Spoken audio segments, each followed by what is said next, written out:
नमस्कार। आज हम एक बहुत ही जरूरी विषय पर बात करने वाले हैं। जी। Vitamin D. इसे अक्सर लोग सनशाइन विटामिन कहते हैं, है ना? बिल्कुल। क्योंकि ये धूप से बनता है हमारे शरीर में। हाँ, और ये हमारी हड्डियों के लिए, इम्यून सिस्टम के लिए, मतलब कई चीज़ों के लिए ज़रूरी है। पर आजकल सुनने में आता है कि इसकी कमी बहुत हो गई है लोगों में। जी हाँ, ये काफी आम समस्या बन गई है। तो आज हम इसी पर थोड़ी गहराई से बात करेंगे, समझेंगे कि आखिर ये विटामिन डी है क्या और इसकी कमी से शरीर पर क्या-क्या असर पड़ सकता है। बिल्कुल। देखिए, विटामिन डी जो है, वो असल में एक फैट सॉल्युबल विटामिन है। मतलब ये वसा में घुलता है। अच्छा। और सबसे खास बात ये कि हमारी त्वचा इसे सूरज की किरणों की मदद से खुद बना सकती है। हम्म। इसका काम सिर्फ हड्डियों को मजबूत करना नहीं है, ये हमारे इम्यून सिस्टम यानी रोग प्रतिरोधक क्षमता उसको भी सपोर्ट करता है, और कैल्शियम शरीर में सही से इस्तेमाल हो ये भी पक्का करता है। और जब इसकी कमी होने लगी तो शरीर कुछ संकेत देता होगा, जैसे क्या लक्षण होते हैं आमतौर पर? हाँ, देता है। सबसे आम है थकान और कमजोरी। मतलब बेवजह थका थका लगना, किसी काम में मन नहीं लगना। ये तो आजकल बहुत कॉमन है। जी।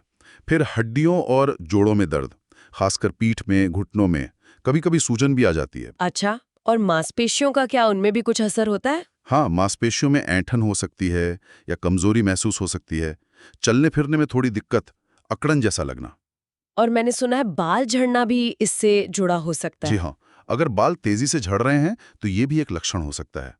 और मूड पे भी असर पड़ता है। मूड पर कैसे? जैसे चिड़चिड़ापन बढ़ जाना, उदासी महसूस होना, बेचैनी, कुछ मामलों में डिप्रेशन से भी इसके लिंक दिखे गए हैं। और क्योंकि इम्यून सिस्टम कमजोर होता है तो लोग बार बार बीमार भी पड़ते हैं। जी, सर्दी जुकाम जल्दी पकड़ लेता है। ये तो हुए वो लक्षण जो शायद रोजमर्रा की चीजें लगें, लेकिन अगर कमी ज्यादा हो तो मामला गंभीर भी हो सकता है, जैसे हड्डियों की कोई बड़ी बीमारी। बिल्कुल हो सकता है। बच्चों में अगर ये कमी हो तो रिकेट्स नाम की बीमारी हो सकती है। रिकेट्स? हाँ, इसमें हड्डियां नरम और टेढ़ी हो जाती हैं। ओ। और बड़ों में ऑस्टियोपोरोसिस का खतरा बहुत बढ़ जाता है। हड्डियां इतनी कमजोर और भुरभुरी हो जाती हैं कि हल्के से गिरने पर भी फ्रैक्चर हो सकता है। ये तो काफी खतरनाक है। और क्या सिर्फ हड्डियों तक ही सीमित है इसका असर? नहीं, ऐसा नहीं है। रिसर्च बताती है कि विटामिन डी की कमी का संबंध दिल की बीमारियों के बढ़ते खतरे से भी हो सकता है। अच्छा। हाँ, और डायबिटीज यानी मधुमेह का खतरा भी। ऐसा माना जाता है कि ये इंसुलिन हार्मोन के काम करने के तरीके को प्रभावित कर सकता है। बाप रे, मतलब ये तो काफी फैला हुआ असर है इसका। गर्भावस्था में भी तो इसका ध्यान रखना जरूरी होगा। निश्चित रूप से। प्रेगनेंसी में अगर मां में विटामिन डी की कमी है तो होने वाले बच्चे की हड्डियों के विकास पर बुरा असर पड़ सकता है। हम्म। और तो और कुछ ऑटो इम्यून बीमारियां हैं, जैसे मल्टीपल स्क्लेरोसिस है या रूमेटॉइड आर्थराइटिस। इनके होने का खतरा भी विटामिन डी की कमी से जुड़ा पाया गया है। तो ये समझना बहुत जरूरी है कि ये सिर्फ हड्डियों का विटामिन नहीं है। बिल्कुल नहीं, इसका रोल बहुत बड़ा है, पूरे शरीर के लिए। तो फिर सवाल उठता है कि अगर ये इतना जरूरी है तो आजकल इसकी कमी इतनी आम क्यों है? क्या वजह है इसके पीछे? सबसे बड़ी वजह तो हमारी लाइफस्टाइल है। हम धूप में कितना निकलते हैं। हाँ, वो तो कम हो गया है। ज्यादातर समय अंदर ही बीतता है, ऑफिस में, घरों में। बिल्कुल। तो पर्याप्त धूप नहीं मिलना एक बड़ा कारण है। दूसरा, हमारा खान-पान। हमारे खाने में विटामिन डी वाले स्रोत शायद उतने ना हों। जैसे क्या खाना चाहिए इसके लिए? उस पे आते हैं। पहले कारण पूरे कर लें। एक और बात, जिनकी त्वचा का रंग गहरा होता है, हाँ। उनमें मेलानिन पिगमेंट ज्यादा होता है, जो धूप से विटामिन डी बनने की प्रक्रिया को थोड़ा धीमा कर देता है। अच्छा, ये भी एक फैक्टर है। जी। और मोटापा। अगर वजन ज्यादा है तो शरीर विटामिन डी को फैट सेल्स में स्टोर कर लेता है, लेकिन खून में उसका लेवल सही नहीं रह पाता। मतलब शरीर उसे ठीक से इस्तेमाल नहीं कर पाता। ओह, तो कई कारण हैं। अच्छा, अब आते हैं उपाय पर।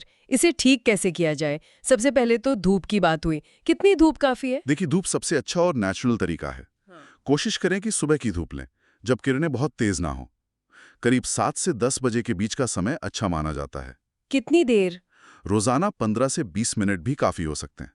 शरीर के कुछ हिस्से पर सीधी धूप पड़नी चाहिए, जैसे हाथ या पैर। ठीक है। और खाने में क्या शामिल करें? खाने में अंडे की जर्दी, पीला भाग हाँ। बहुत अच्छा सोर्स है। मशरूम में होता है। फैटी फिश जैसे सैल्मन, टूना, मैकरल, इनमें काफी होता है। लेकिन ये चीजें शायद सब रोज ना खा पाएं। सही बात है। तो फिर फोर्टिफाइड फूड्स एक विकल्प हैं। जैसे आजकल दूध, दही, जूस आते हैं जिनमें विटामिन डी अलग से मिलाया जाता है। हाँ, वो पैकेट पर लिखा होता है फोर्टिफाइड विथ विटामिन डी। जी, चीज में भी कुछ मात्रा में होता है। और मान लीजिए इन सबसे भी कमी पूरी ना हो रही हो या किसी को बहुत ज्यादा कमी हो। उस स्थिति में डॉक्टर से सलाह लेना बहुत जरूरी है। वो ब्लड टेस्ट करके लेवल चेक करेंगे और जरूरत पड़ने पर विटामिन D3 के सप्लीमेंट्स दे सकते हैं। ये सप्लीमेंट्स खुद से नहीं लेने चाहिए? नहीं, बिल्कुल नहीं, क्योंकि विटामिन डी का जरूरत से ज्यादा होना भी नुकसानदायक हो सकता है। डॉक्टर डोज तय करते हैं। सही बात है। और एक चीज और, एक्टिव रहना, थोड़ी फिजिकल एक्टिविटी, बाहर निकलना, वॉक करना, ये भी ओवरऑल हेल्थ और विटामिन डी के लेवल के लिए अच्छा है। तो संक्षिप्त में कहें तो विटामिन डी की कमी हल्के लक्षणों से लेकर गंभीर बीमारियों तक कई तरह से हमें प्रभावित कर सकती है। जी बिल्कुल। और इसका समाधान छुपा है धूप में, संतुलित आहार में और एक एक्टिव लाइफस्टाइल में। हाँ, ये तीनों मिलकर ही काम करते हैं। पर यहाँ एक सोचने वाली बात है, जो आपने लाइफस्टाइल की बात की। क्या? कि आज की जो लाइफस्टाइल है उसमें धूप तो वैसे ही कम मिलती है और सिर्फ खाने पर निर्भर रहना शायद सबके लिए काफी ना हो। हाँ, ये तो है। तो सवाल ये है कि क्या हमें लक्षणों के दिखने का इंतजार करना चाहिए, या फिर क्या व्यक्ति पहले से ही मतलब प्रोएक्टिवली अपने विटामिन डी के स्तर पर नजर रख सकता है या उसे मैनेज करने के लिए कुछ कर सकता है? ये वाकई सोचने वाली बात है। मतलब प्रिवेंशन पर फोकस करना। जी, शायद इस पर और ध्यान देने की जरूरत है।